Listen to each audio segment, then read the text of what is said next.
There, Sherry Rothwell here. So, a while back, I created this infographic where I laid out exactly the process that I went through over the last 10 years, going from being obese to a normal weight without counting macros, without counting calories, without exercise. And people were asking me about it, and I was planning to do this video a long time ago, and I'm finally just getting around to it today. So better late than never, right? So for those of you who haven't heard my story, in my mid 30s, after having a couple children and being just, typically overweight after having children, I suddenly gained another 20 something pounds. I think it was like 21 pounds or something in less than 2 months. And at that point in my life, I was already a natural whole foods vegetarian who had been health conscious since my early 20s. And the same diet that I was eating, and I don't mean diet in the conventional sense of the word, like to go on a diet, I just mean the food I was eating. The natural meaning of the word diet comes from the Greek word dieta, which means the food you eat and your lifestyle. So my natural dieta that I had been eating since my early 20s, that originally, because it was a whole foods diet, and I went from the standard North American diet to a whole foods diet, actually allowed me to release some extra body fat that I had at that time in my life. And I remember thinking in my mid 20s, like, I'm so thankful that I figured out, how to eat healthy without ever having to focus on my body weight. And I just naturally attained my ideal body weight just by switching to whole foods. But after having two babies, that same exact natural whole foods diet, plant based, the only animal foods I ate was dairy, and I didn't eat eggs or meat. That same diet in my mid 30s resulted in me being obese. And making that switch to just being overweight to obese in under 2 months. So I got into this space of complete futility because I thought, oh my God, like I'm doing everything right. And if I'm obese eating this natural whole foods diet, then like there's no hope, right? There's nothing else I can do. That's what I thought. It's not a good mindset actually, because it'll stop you from finding out what you need to do, right? And a lot of us end up in that boat where we think we are doing everything right, despite our results showing that we're not. I just was completely convinced that eating a vegetarian diet was the end all be all perfect diet for everyone. So anyways, just because it was right for me at that point in my life didn't make it right, even though it's still me. The changes that I had gone through, it was no longer supporting me to stay in a state of balance. And when your body goes out of balance, then holding on to extra body fat is one of the results of that. So I spent a whole year in a state of futility, thinking like, there's nothing I can do. And I did not want to count calories. I didn't want to go to the gym. I just didn't want to obsess about food, because I also had that experience in my teens where I would do, fad diets and starve myself and, all sorts of binge eating and stuff like that. And I just didn't want to go down that road. And I thought that was the only way, right? It was like, I thought that the only way that you could be healthy in a normal weight was to basically eat salad all the time when I was younger. And then I, found this whole foods diet, and then I got healthier. So my body just, my weight normalized without me having to try. And so when I ended up in this state of obesity, I was like in a state of like total confusion again, right? Because I was like, okay, I don't want to do that. That's starving myself and, obsessing about food. But also everything I believed that I thought was the right way to eat was suddenly resulting in me holding on to all this body weight. So it took me a while to basically come to the place where I was willing to consider that maybe I was wrong. Or maybe I was missing something, right? We don't know what we don't know. So Anyhow, I eventually figured out that over time, in combination with having been on a vegetarian diet for so long, like 13 years, um, the the natural whole foods vegetarian diet is very high in carbohydrate. So if you don't have enough muscle mass to store carbohydrate, like in your muscles, and you're consuming more carbohydrate than you need as a match to how much you need that energy or not, right? Then despite it being natural whole foods, it's still going to cause you to gain body fat because you don't have anywhere to store it, no muscle mass for it. Not no muscle mass, but you know what I'm saying? Like, obviously, at the age of in my mid 30s, I had less muscle mass than my early 20s. Because I've never worked out. It's just never been part of my life. So I had less muscle mass. So that was one reason why I couldn't, even though I could eat all those carbohydrates when I was younger, I could no longer in my mid 30s eat that amount of carbohydrates and, you know, have any place to put it because of muscles. And then also because I didn't work out. So what do you need all that carbohydrate for? You know, you don't need that sugar basically.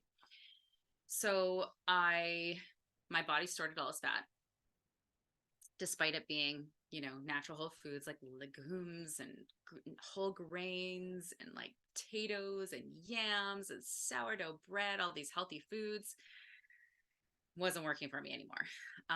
So I had to ask myself, well, maybe I'm missing something here. So what I did was first of all, one thing I knew always helped with weight loss is to go on a cleanse. So at this point, I still didn't know like why what I was doing wasn't working. But so I just went on a cleanse, and I went from 176 pounds down to 163 in, I believe, is like 13 days or something like that. And basically, this cleanse was literally just non-starchy vegetables, protein powder, hydrolyzed so that it was not like hypoallergenic, not inflammatory, like most dairy products are for a lot of people. And yeah, it just got my body out of that holding pattern. It was balancing my protein, but getting down those starchy carbs, right? So I was still eating lots of carbs. I was still vegetarian, this cleanse, other than big, like having whey protein in there. Well, yeah, vegetarian, not vegan, but basically the foods I was eating was vegan foods other than that protein mix. And so it's not necessarily that it was, you know, the lack of specifically meat. It was like the lack of protein, like having this whole foods vegetarian diet. I wasn't eating enough protein. I'll tell you more about that in a sec. How I figured that one out. But anyways, so I was eating the protein plus the non-starchy vegetables, which are vegetarian. However, they are low in carbohydrate. So you can eat as many as you want. So I could, you know, I didn't have to count calories doing this cleanse. I could eat, you know, you have 3 shakes a day, which is just protein powder, and psyllium husk, and then you can add some berries or whatever in it, and then just as much non-starchy vegetables as I wanted. I had like a couple tablespoons of olive oil if I wanted to cook the vegetables in there, and it just got my body out of that state of stagnancy. That's what I love cleanses for, because they just give you a nice kickstart. And what I ended up doing was later creating the Delicious Diet Deep Cleanse, which is a version of that cleanse, but a lot easier than just only having vegetables and protein powder. Because most people are not experiencing cleansing, and that seems really extreme to you, like nothing like that is pleasurable for 3 weeks, right? Like it's really boring. So it's really, even though it's only sounds like not that big of a deal, like technically in the grand scheme of things, it's not. But for most people to not eat bread, it's just, that's extreme, right? So I got my body out of that holding pattern, And once I got my body out of the holding pattern, I started to play with um, Fitness Pal, yeah. And I put everything I was eating in there for about 2 weeks because I recognized, like, okay, so just eating a whole foods diet is no longer working anymore. Okay, cleansing still works. Okay, because I wasn't sure if that was even going to work. Right after that, I was just like, whoa, what's going on with my body? Why is it not responding normally, like, to healthy food? Um, so I basically plugged everything in because I was like, clearly, even though I think that I'm doing everything right, I must be doing something wrong because I am not getting the results, right? So I put everything in, and what I noticed is every single day I would never reach the target for protein, for iron, or for calcium, despite eating whole foods. And then I started to weigh myself every single day.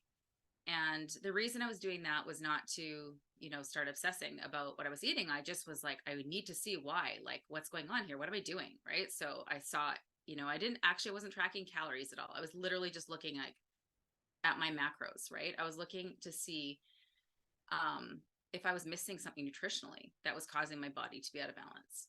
And like I said, I found exactly what I was missing. But the other thing I noticed was that every day that I would, like, what I was eating was a match to what Fitness Pal told me I should be eating in terms of the percentage of calories for each macro, protein, carbs, fat.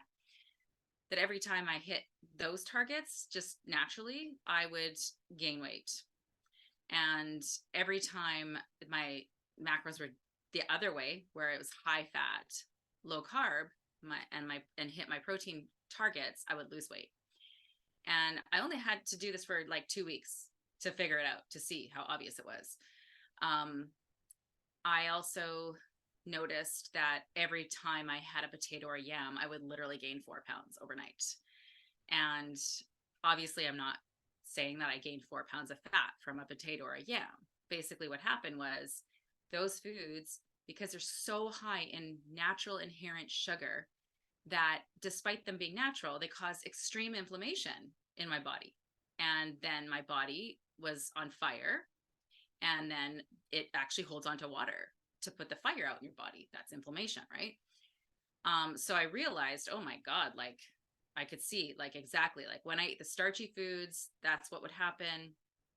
When I didn't eat the starchy foods and I just ate non-starchy vegetables, and I ate the protein right. So I ended up having to add meat back into my diet, but I'll tell you more about that in a sec.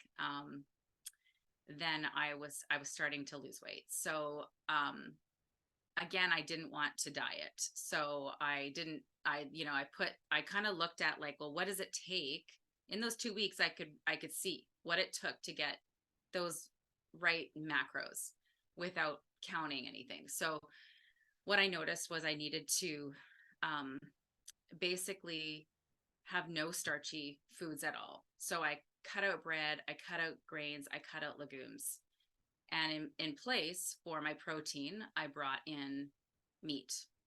And then I continued, and I brought back in eggs, and then I continued to eat non-starchy vegetables, and I just had as much fat as I craved, or that made food taste good, right? Like that, it was that simple. So every single day I would get up in the morning and have 3 eggs and some avocado.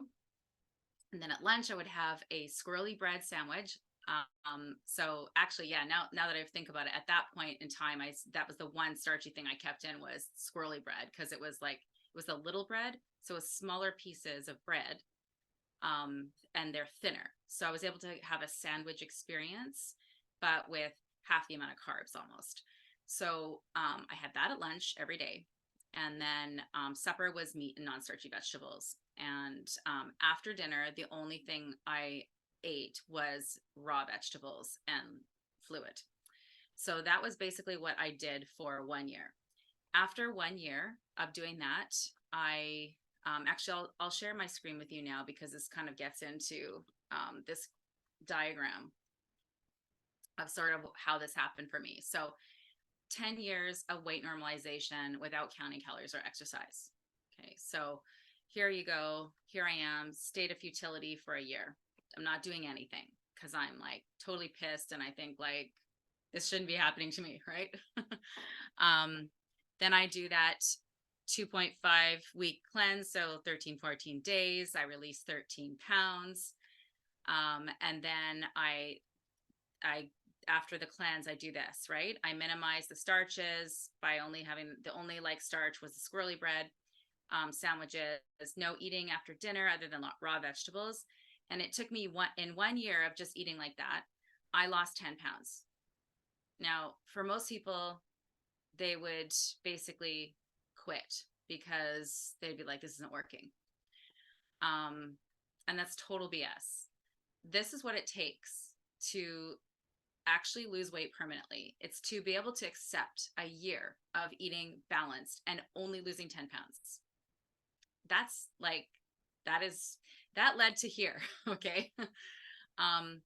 What most people will do is they will just stop eating healthy and stop eating in a balanced way and then just go try some other diet or just go, off the rails and start binging after like starving themselves and, all sorts of things. So instead of just accepting it, right? Like, this is like literally just what it takes.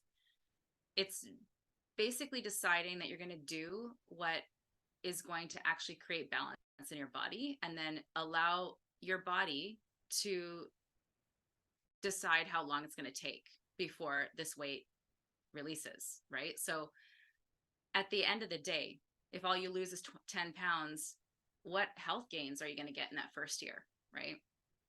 There's so many other benefits to eating healthy besides just losing body fat.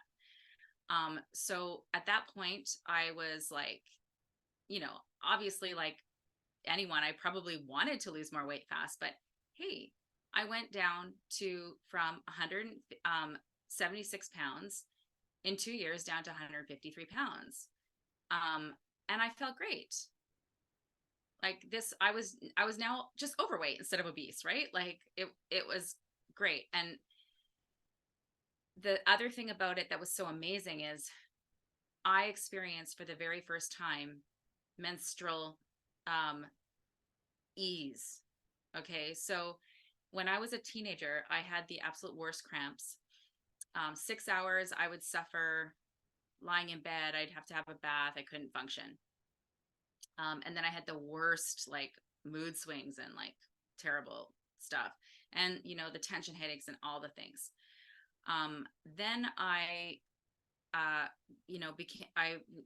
adopted a whole foods diet. I started taking Vitex and evening primrose oil, and I, stopped all the cramps and all of the mood swings and all that kind of stuff. So that was great. But there's this one thing that just never went away. And that was literally like clockwork, monthly tension headaches, despite, everything else being better, tension headaches would not go away. So so that's a sign I was still inflamed the whole time that I was this supposedly perfectly healthy vegetarian. I still had these tension headaches every single month. And that year, the eating this way, not stressing my body with all this excess carbohydrates that it did not need, and eating really like easy to digest foods, eating like, after dinner, only eating raw vegetables so that my body could just like have all these wonderful enzymes, without, causing stress on my body to digest when I should be like sleeping and, healing and recovering and all that kind of stuff. And getting all that wonderful nutrition that comes in meat, magnesium, right? All your minerals that are in our animal foods that we forget. We think those minerals come from plant foods, but they're much more easy to absorb in our meat, iron. Okay. I had the most amazing periods ever. Like these tension headaches went away completely. I would not even know my period was coming. Like I would have no symptoms whatsoever, not even bloating, which now that I think back to it, all those years, even though the cramps were gone and the mood swings were gone, I still was bloated, but not when I ate like this. So I got signs in that year that my health was improving. Those were the gains I was getting. I might not have been losing weight super fast, but I was gaining in my health. And that was all I needed, was to know that what I was doing was bringing balance back to my body. So then I moved away from Winnipeg to Kelowna, and I got out of my food rhythm and went back into my old standby meals, which are all these vegetarian meals that I used to make all the time. Just from a place of, you know how it is when you move, you just kind of get out of your rhythm and you're like, it just takes a while to get back into a routine. So I got here, I started teaching at the Canadian School of Natural Nutrition. So it's just like a lot of things going on that I just got off focus with eating in that way. Also because it was starting to get really boring. Okay. Imagine eating like the exact same food almost every single day for an entire year and having like no treats whatsoever. I probably had a little bit of chocolate here and there in that year. But it got boring. So it was easy for me to get off track and then start eating my other foods, because to be honest with you, like, because I had been a vegetarian for so long, I mean, I was a really good cook with vegetarian food. I had like super gourmet, delicious, like with beautiful spices and like, delicious. So it was just easy to go back to that. So, so then I was like, okay, I need to figure something else out here, because yeah, it's really disappointing, right? You gain another 10 pounds back. I gained back all that weight the next year, year 3, not all the weight back to 176, but back to about 160 or so. And yeah, not happy about that. So I had to figure out what I could do next. So amazingly, at that time is when the ketogenic diet as a weight loss diet started to become more popularized, right?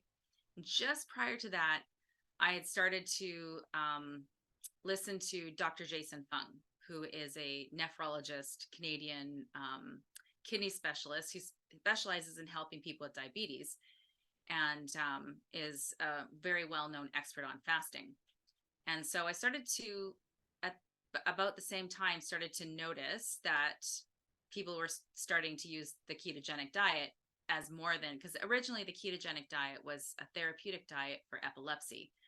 And, it's great for healing the gut and stuff like that, gut-brain connection. But obviously it has benefits for inflammation in general. So it's, very helpful for weight loss. So when I started to learn about, insulin resistance from Dr. Jason Fung, and then this ketogenic diet started coming out as a thing. And then I was like learning about exactly like the percentage of fat that a person could eat and it'd be healthy and help them lose weight. It was like 70%.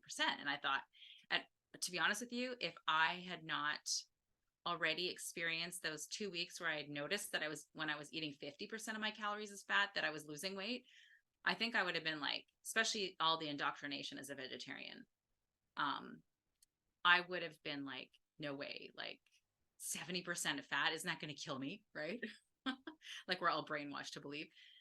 But because I'd already had that experience, it's like, okay, maybe that's not so terrible. Like, if it's getting rid of inflammation, that's a sign that it's creating health in the body. So I was open to that.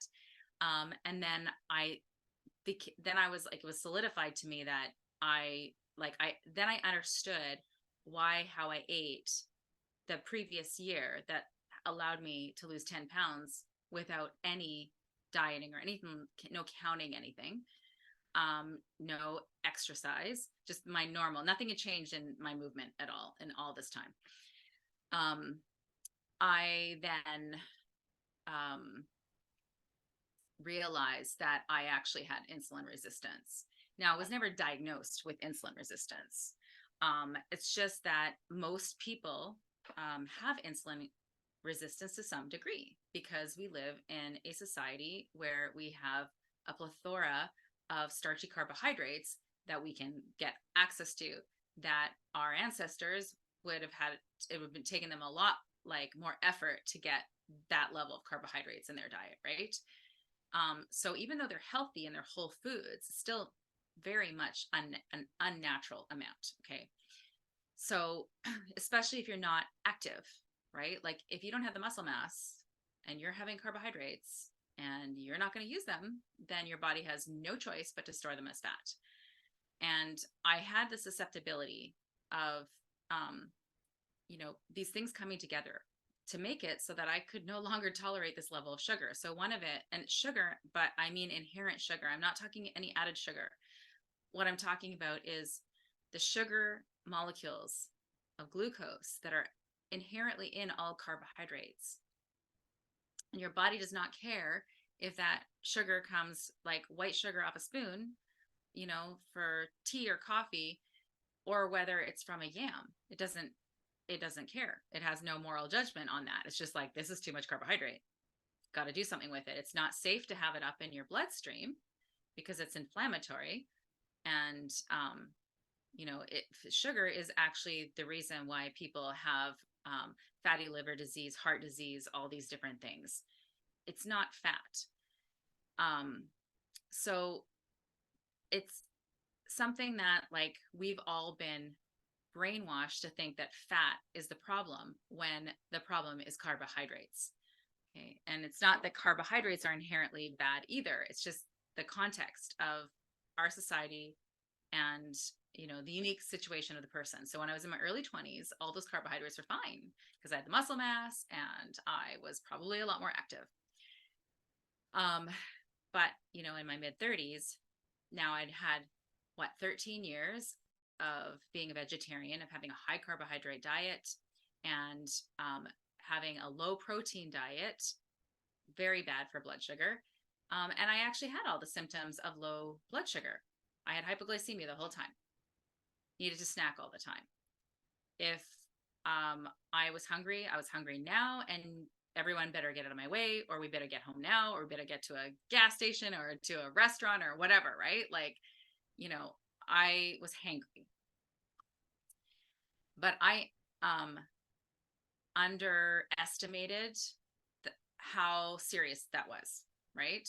I think a lot of people just think that's part of their personality, but it's not. It's a sign of imbalance. So that, along with being Indigenous, my biological father has diabetes and he's an insulin injecting diabetic. So I have this history of being a vegetarian for so long. Already did have hypoglycemia, have a ancestral lineage that does not have a lot of experience dealing with carbohydrates. And although I have much European ancestry in me as well, for whatever reason, it's just, my biological father already had this hereditary tendency, and we have ancestral things passed down to us. So those things together, combined with this is a big part of the picture as well, is I was in a state of chronic stress. I was a stay-at-home mom who was also running a business, and I cooked 3 whole food meals from scratch every single day. Supper wasn't just like one meal, like, or one dish. It was like multiple things on the table. And, then I was also trying to keep my house clean, which is pretty much impossible. And I was really stressed out. And when that stress becomes chronic, then you end up having elevated cortisol. And when your cortisol is elevated, it triggers your insulin to be elevated, which means everything you eat gets turned to fat, because that's what insulin does, is it stores everything as fat. So that's a whole bunch of different factors that came together to make it so that the same diet that got me healthy and thin in my early 20s now had me exact same diet, obese and inflamed in my mid 30s. On top of that, I was in an unfulfilling relationship that had expired, and our values weren't aligned, and I felt held back, and all sorts of things. So emotional weight on top of it all. So anyhow, those are the reasons that I needed to look at this differently. That despite something worked before doesn't mean it's going to work now. And there was multiple contributing factors. It was not just the quality of the foods I was eating. It was the fact that my meals were not balanced despite being quality foods. So that's something people miss, is just not actually getting balanced meals. If you don't eat protein, then you're going to have to displace that with a whole bunch of carbohydrates in order to get enough protein. Because your body, protein is so important for your body, it'll just keep telling you to keep eating until you get enough protein. And the nutrient density of vegetable foods is not nearly as high as animal foods, despite, again, what our culture tells us. Okay, so anyhow, we got to this point where I realized it was my blood sugar what was the reason why I had gained all that weight on that natural whole foods vegetarian diet, and that I could eat a whole bunch of fat, and that would actually support me to be able to have more variety in my diet, and add treats and things in that made it so that I could not be bored, right? And then I started to learn like all these other things. So I got rid of the bread. I took the bread out, that squirrely bread, and I added in more fat. So everything else stayed the same, right? It was like I was still eating meat, non-starchy vegetables, eggs, but I got out the last starch and I put in fat instead. And believe me, that was way more pleasurable than any bread, right? Like having these treats was amazing. So for about the first year, I ate a lot of fat bombs. So I probably went in and out of a ketogenic state, although I wasn't counting my carbs to actually, make sure that I was eating low enough to actually be in a ketogenic state. Like a lot of people think they're on a ketogenic diet because they're eating keto foods. No, that being in a ketogenic state is different than eating ketogenic foods. Okay. That's just like diet foods for another, model of how to lose weight. There's a physiological state that your body needs to get into. And in order to get into it, you have to have your carbohydrates a certain amount low. And that depends on the person. Like if you're already diabetic, you might need to have less than 10 grams of carbs a day for your body to even be able to get into a ketogenic state.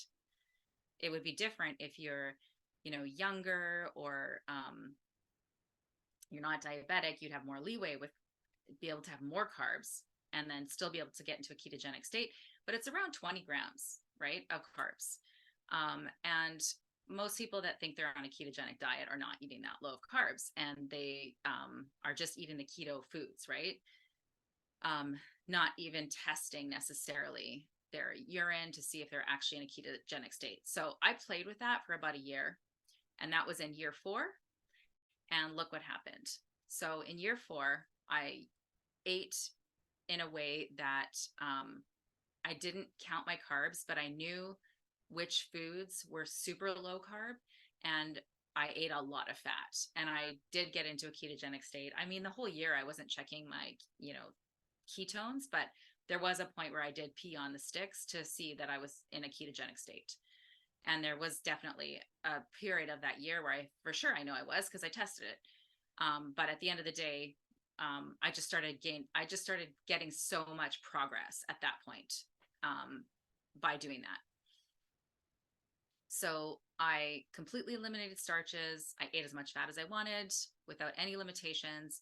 And that year, I really went down a lot, as you can see, from back up to 163 down to 136. A lot more progress that year. But imagine if I had gotten pissed off over here because I, first of all, it wasn't fast enough. And then year two, throw the baby out with the bathwater, forget it, never try again because look, I screwed up, right? Like this is what people do. I just kept getting back on the horse, guys. Okay. That's what it takes. And you have to keep in mind that in order for your weight to normalize, your health has to normalize. Like I wouldn't have gotten these results if I didn't also refill all my nutrient stores that I was deficient after all that time of being a vegetarian, plus get that inflammation down in my body. There's no way my body would have released any body fat without doing that, right? So I had to focus on the health that I was getting. And sometimes in this year here, getting down to 136 pounds, there were like sometimes 3 months at a time where I didn't lose 1 pound. And I just was, you know what I told myself? I was like, this is so awesome. I am eating all these amazing, yummy foods and I'm not gaining a pound. And I left it at that. I was happy with that. Wow. Right. And I felt so good because my hormones were happy and my blood sugar was balanced. So I just felt super stable. I had a lot of, like, if you've never noticed your blood sugar, like the thing is that when you've never experienced good blood sugar, you don't know what you're missing. Like the mood swings and the energy fluctuations that you currently experience that you just think are normal are totally not normal. And you may have never even felt stability. And that in itself is incredible. So on the path to permanent weight loss, you have to focus on your health gains. So it literally took me 4 years to get from 176 to 136. So it's only 30 pounds, right? Anybody can do that much quicker if they wanted to on a calorie restricted diet, but they wouldn't be able to maintain it. And then the reason why they wouldn't be able to maintain it is because if it's being done from a place of deprivation and like excessive exercise, how long can you keep that up? You can't keep it up for that long. So sure, in 1 year, you can have this amazing before and after, and you can feel like, wow, you got, excited about this fast progress. But then when you get to that weight that you're trying to get to, most people, what they do is they plan a big binge meal and then they set off their binging tendencies. And it's not a personality problem. That's not something wrong with that person when they do that. It's exactly what your body is programmed to do when it's starving. If you starve it nutritionally, when it does have access to food, it's going to tell you to binge because your body thinks there's just been a famine. For 1 year, there has just been a famine. So now there's food. You better eat like crazy because you may never get food again. That is how you're programmed. So that's why dieting always backfires. Now, the worst part of it is now after 1 year of doing this, stressing your body with excessive exercise and depleting your body of nutrients, now your metabolism and you haven't eaten enough food. So your body thinks that there's a famine. Your metabolism slows down. That's why in the beginning you lose a lot of weight. And then it takes so much more depletion to get even, the same amount of weight off. By the end of the year, it's so much harder. But because by the end of the year, your metabolism is so slowed down. Now when the binging kicks in, it's going to be so much easier to gain that weight back and way faster. And you go up an even higher weight than you started with after doing that to the body. So while you get much quicker results with calorie restriction and excessive exercise, it's not maintainable, and it creates a state in which your health is depleted and you end up fatter than you were in the first place. It sucks. So that's why I'm here, is to tell you the truth about what it takes to lose weight and actually keep it off permanently. It's this, right? It's never a straight line. So if you can just accept that right from the beginning, like just stop it with the, I want to lose weight now. I need these results. I just want it. I just, all these things, the urgency, all this crazy urgency, right? If you've had that urgency for the last 10, 20 years and you haven't been able to lose weight because all you've been doing is going on yo-yo diets and doing all this starving and whatever, it never worked, and it's never going to work. It's never going to work. The only thing that's going to work is giving your body what it needs and stop bombarding it with things it doesn't need that cause stress. Everything you do that stresses you is a block to weight loss. And in some cases, things like excessive exercise, like a lot of cardio, can actually trigger, again, that cortisol, which increases your insulin, which causes fat storage. And then you can't recover from the exercise and build the muscle because you have so much cortisol in your body from the stress of it. So even the exercise can backfire. Now, I'm not saying that you shouldn't exercise. It's basically, that's on the individual level. Depends on how healthy you are, right? If you are super depleted and you need to focus on eating more, like some people come to me that literally eat like a bird, and they can't lose any weight because no matter how much I tell them they need to eat more food, they will not do it because they think it's going to make them fat. But the reason why their metabolism is so slow, they could exercise like crazy and eat like a bird and stay obese, is because their metabolism needs to be fed. Eating more food is what's going to stimulate the metabolism to work optimally. And you go back to a state of health, and then your body can focus on the weight and releasing that body fat.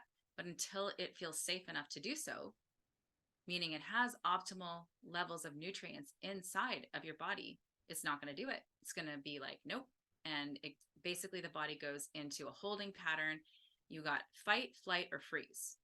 And when you're in that state of depletion, it's freeze. So it doesn't matter. You could not eat 1 calorie and you could still gain weight. Okay, that is really actually possible.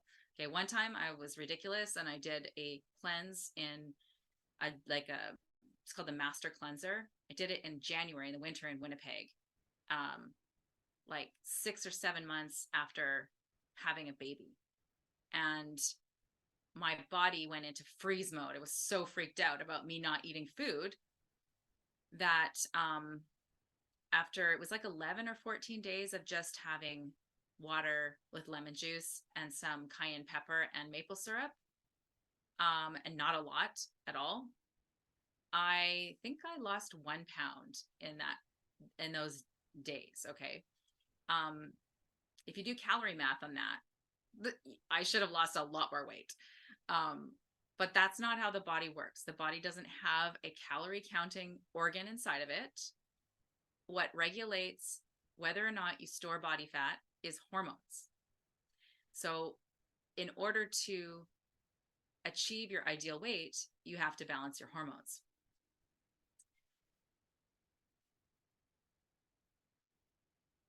I know that's not what you're told, and I understand that sometimes you've eaten less and you've exercised a lot and you've lost weight. I know that works, but that only works temporary.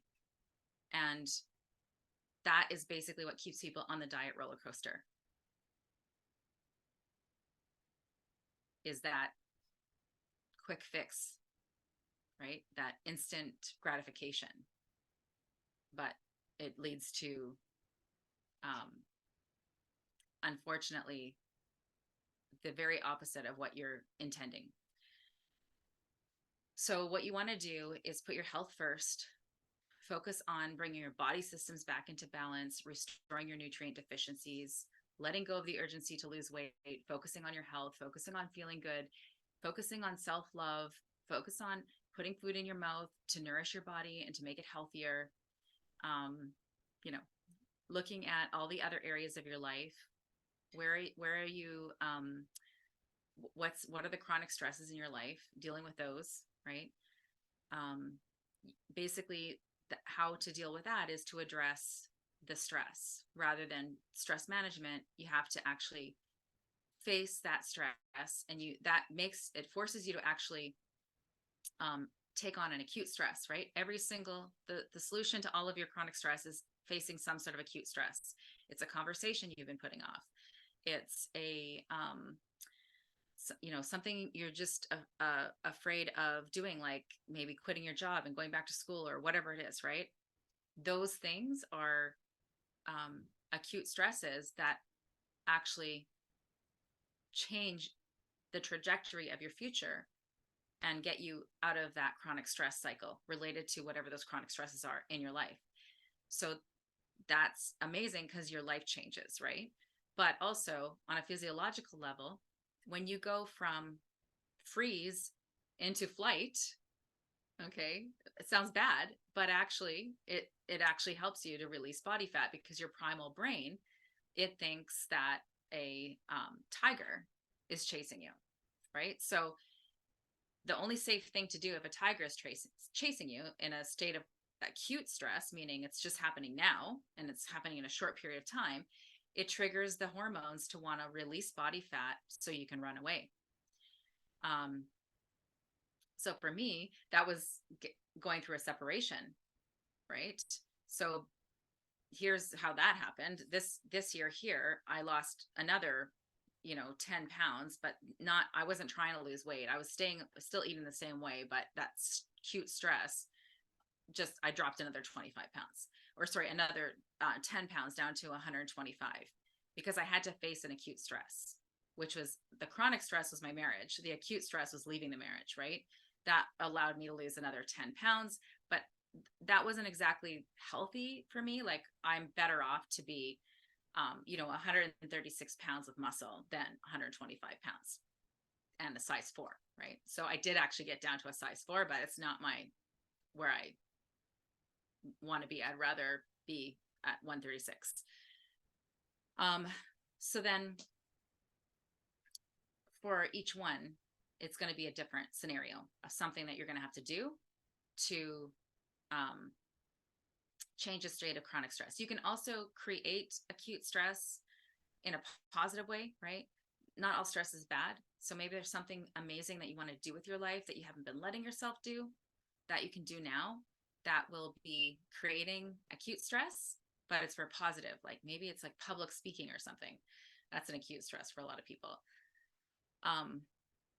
Maybe it's like traveling somewhere, like whatever your dream is, right? That you've been kind of scared about, but it's kind of exciting at the same time. That's the kind of thing that you want to do to get your body in that state where it's going to naturally want to go into the mode of releasing body fat, right? So the reason why it holds on to fat with chronic stress is because chronic stress makes your body think you're in a famine or you're in winter. When you're hibernating. So if it's famine, your body wants to hold on to fat because it thinks there's going to be no food. And when it's winter, it's holding on to fat to keep you warm, to protect you from the winter. So we're dealing with our primal brain that's interpreting the environment.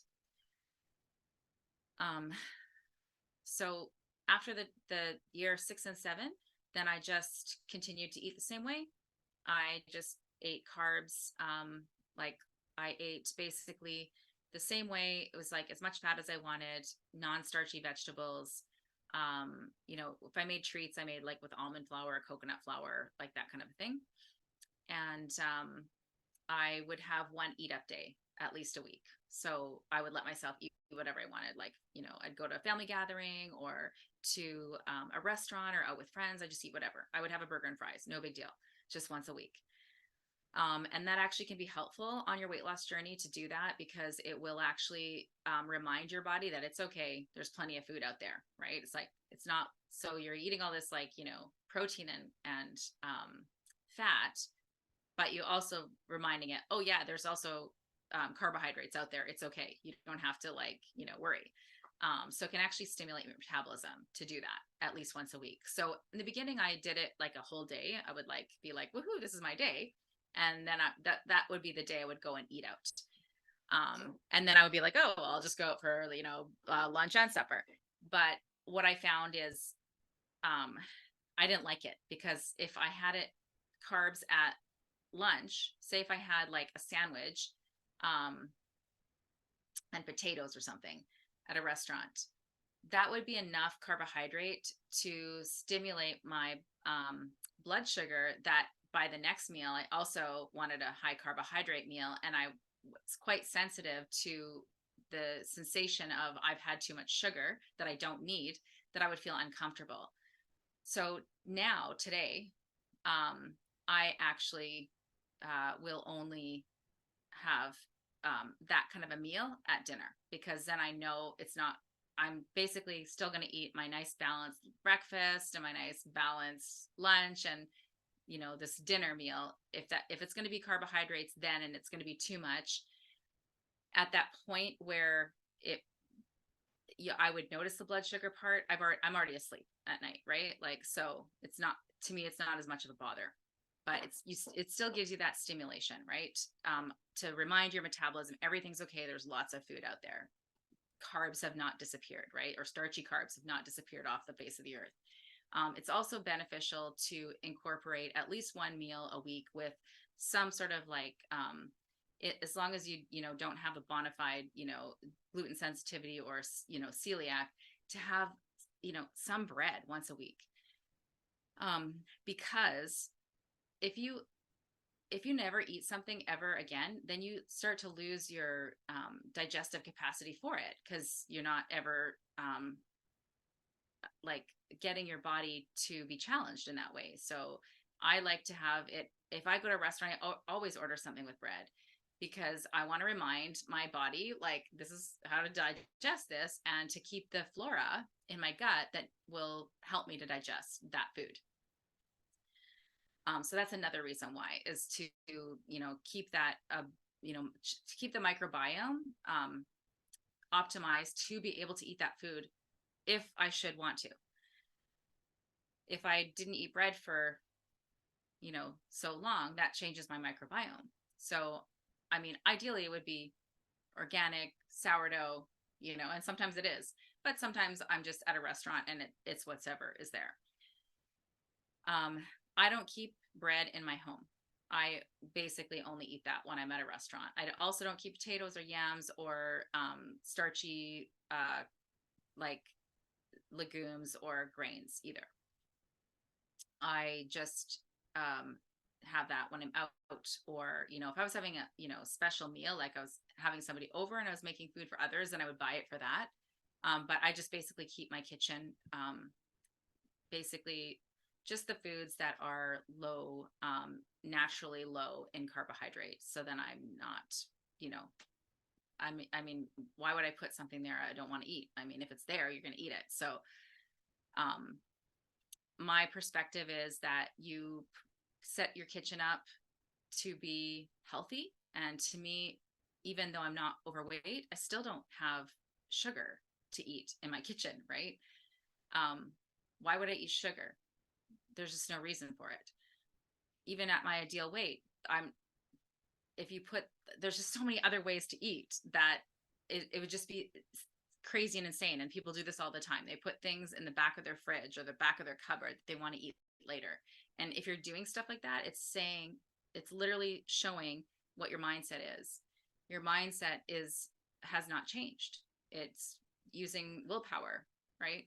Willpower doesn't work. Eventually it runs out. So just don't have those things in your kitchen. Sure, eat them if you go out once a week, but don't keep them in your kitchen. Make a decision to eat healthy permanently, and you have that leeway to do whatever when you're not home. But imagine if you were doing whatever when you're not at home, and you're just having these foods when you're at home. Suddenly it's not an 80-20, this rule of like 80-20, where you have 20% leeway to eat foods that are not like considered necessarily healthy. But by the time you don't completely transform your kitchen into a whole foods kitchen that is anti-inflammatory, meaning it doesn't have starches and it doesn't have sugar in it, now you're 40-60, and that does not result in optimal health. So I think of it like although my intention is not for weight loss at this point, it's still to maintain a diet that is anti-inflammatory, because that's the diet that you want to have for the rest of your life to have the best possible health as you age, right? So basically, how I teach people to eat is to eat to be healthy permanently, and as a result, you have your natural body weight permanently. So then what happened was in year 8 and 9. So I was around here for 2 years. Then year 8 and 9, things started getting really stressful with divorce related stuff. And then I started my other business, Protein Powered. And then there was just like a whole bunch of things involved with that were like an extra stress on me. And then I just started to gain weight, right? So I went back up to about 149. You can see that. And then after, by year 10, I just started to lose it again as that chronic stress went away. Okay. And actually, just before it became acute again, right? There was an acute situation with the divorce that then after that, the chronic, like the acute stress came, which, put me in that fight mode, right? So my body was actually able to release weight, and you start to like kind of lose your appetite. And then the chronic stress was gone after. And then my body just normalized down. Okay. So now I don't know what I actually weigh on this exact day, but I'm going to guess that if I weighed myself, it'd be probably like around 142 or something like that at this exact moment. But I don't know. I haven't, like, I literally haven't weighed myself I actually don't remember. So I actually only recommend that you use the scale when you want to use it in a more scientific way, where you're doing an experiment on yourself to see what's working for your body, how it's responding to things on a daily basis, and what you're not noticing like necessarily fat loss or gain with the scale, because it's usually just water. But that water will tell you whether something's, if overnight you eat a certain way and you gain weight overnight, it tells you that what you did caused inflammation. And if you keep doing that over and over again, you will start to gain body fat. So that was like, year 10. So now, I guess that was like last year, because I actually made this last year, this chart. And so now it's been 11 years. So I have not gone anywhere back up to that, right? You can see here that went like the most stress. And actually, I think there was some wine and a little bit more eating out kind of carb days in here too, with stress and just things going on. But you can see that because I've made this permanent lifestyle change, if I get off track, it's not that far, right? And it's easier to get back on track. Because, life happens. And that's basically why I wanted to share this with you. And I put it in a chart so that you could see what it really looks like. This is the truth about what it takes to lose weight in a way that is coming at it from a way of self-nourishment, learning from your own body and what's happening, and exploring how, what works for you. And how you may go up and down. Like sometimes you'll get off track because you like things like this, right? Like I got bored of my diet. I moved. There was stress, all sorts of things. But if you change your diet permanently and you work on releasing that chronic stress in your life, even if you go, let's say you go up, you're going up from a lower weight, right? And it's not that hard to get back on track, because you've already, you weren't thinking, I need to just lose this weight and get it off as fast as possible, right? You're thinking, oh, I'm going to eat healthy for the rest of my life. So my only job is, if I get off track, my only job is just to get back on track faster than I did before. So I remember when I was in the diet consciousness, if I got to the end of a diet and then that binging kicked in, it might take me 2 months, 6 months or a year to do another diet, only to have the same thing happen, right? Whereas now I either get back on the next meal or the next day. And that is now my new habit. And it's taken me to now here, year 11, in a totally healthy weight, right? For my height, I could probably, like, I'm technically, according to the BMI, I could get away with 110, but I wouldn't. No, that would be, oh, no. So, you know, it's going to be different for everyone because everybody has different like body shape and all that kind of stuff. So the BMI is, it's useful, right? Because actually, I was obese and I was shocked when I realized that. Most people don't realize that they are obese. And yeah, you don't need all that extra body fat. If you have it, it's telling you that something is wrong with your health, right? It's not just about the fat. Our society tells us that we need to lose weight to get healthy.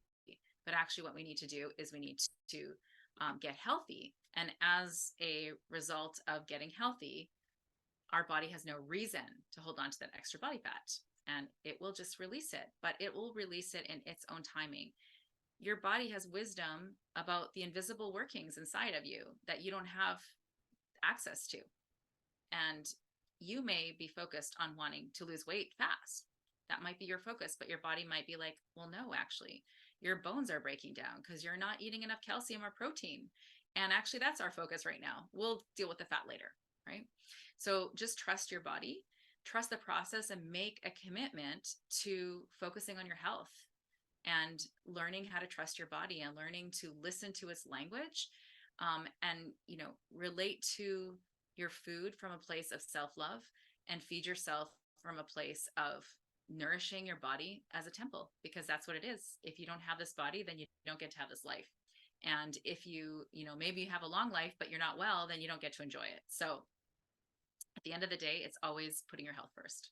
I hope that helps. And yeah, I really, I'm just here to tell you the truth. I don't think anybody else is really telling the truth about this, at least not in the diet world, right?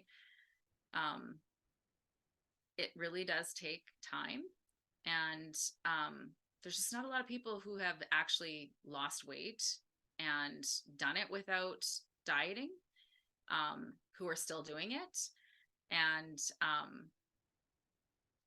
yeah, like, it's because most people never actually get to this point where they stay with it long enough, right, to get these kind of results. If the slower you lose the weight, the easier it is to maintain it, because everything is completely shifted in your body.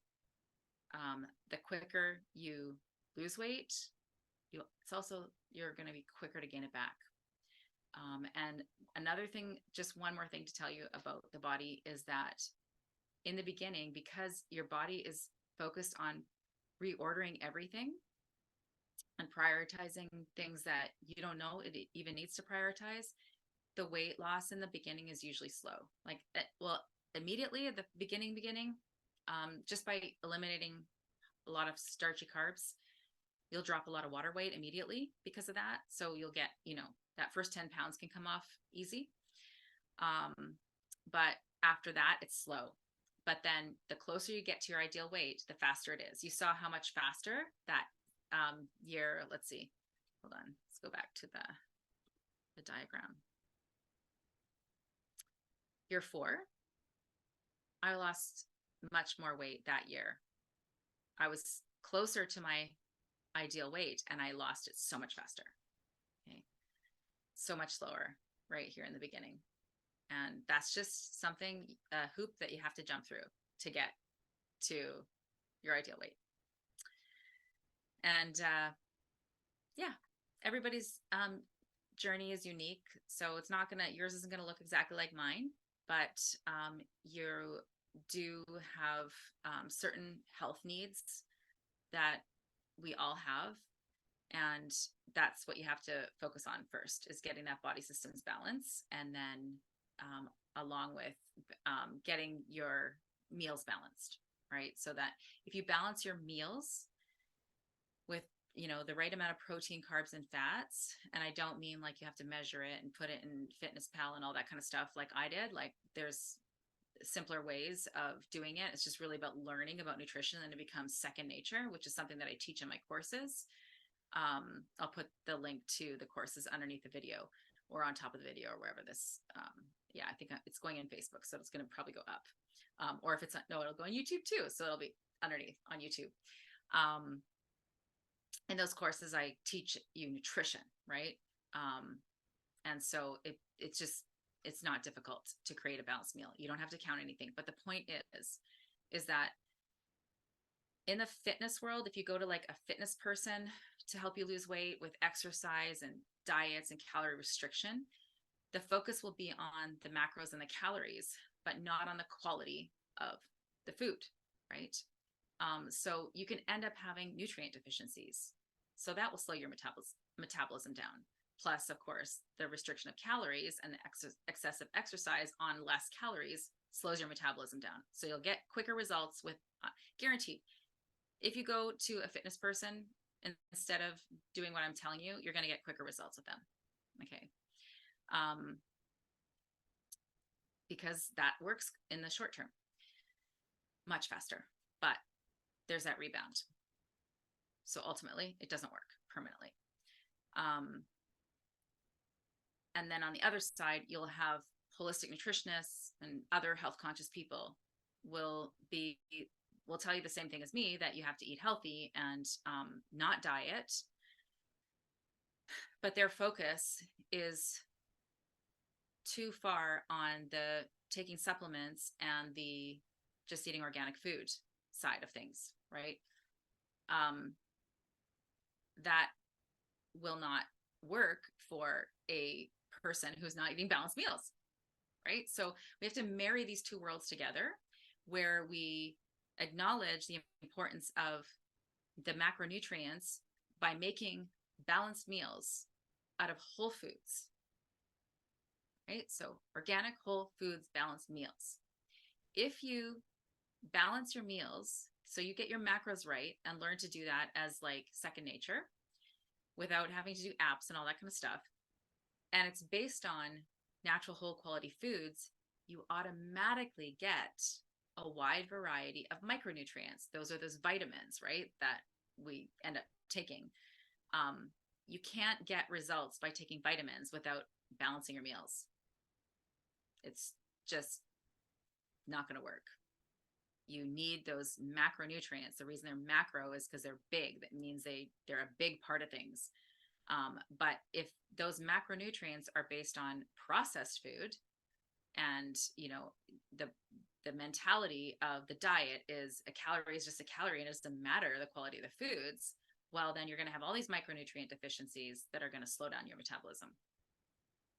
So we have to marry the two together, and provide your body with what it needs, which is basically the natural diet of the human species, which is whole foods in balance. All right. I think I've set it up. Have a great day.